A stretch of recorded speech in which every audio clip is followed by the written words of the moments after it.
ఏముంది, పెళ్లి చేసుకున్నాక మార్చుకోవచ్చులే. చాలా జాగ్రత్త అమ్మా. కనీసం వారానికి ఒకరు నాకు ఫోన్ చేస్తారు, అన్నా ఇలా వివాహం జరిగిపోయింది, మావాడు ఇంకా రక్షణలో లేడు, చాలా బాధపడుతున్నాం. ముఖ్యంగా సహోదరులకు చెప్తున్నా, take a stand my sister.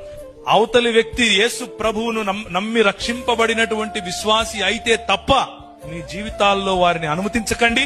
మీ పెద్దల ప్రెషర్ అయినా సరే, మీ కులం యొక్క ప్రెషర్ అయినా సరే, వారితో మాట్లాడండి. కానీ ఇలాంటి దేవుని వాక్య విరోధమైనటువంటి వాటిని మీ జీవితంలో అనుమతించకండి. Same thing with young boys, యవనులు.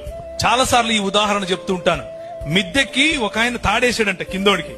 ఒరే పట్టుకొని ఎక్కరా అంటున్నాడు. ఎక్కేవాడు గుంజితే పైనోడు పడతాడా, లేకపోతే కిందున్నోడు పైనున్నోడు గుంజితే కిందోడు పైకి వస్తాడా? ఆత్మీయతలో కూడా అంతే. నీ స్థాయి ఏంటి? ఇశ్రాయేలు, నీ భాగ్యం ఎంత గొప్పది, యెహోవా రక్షించిన నీ జీవితం ఎంత గొప్పది. అలాంటిది తీసుకుపోయి నువ్వు ఎవరికి అట్టబెడుతున్నావు?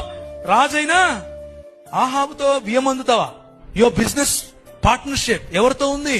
మీరు ఎవరితో బియ్యం అందుతున్నారు? మీ ఇచ్చిపుచ్చుకోవడాలు ఎవరితో ఉన్నాయి?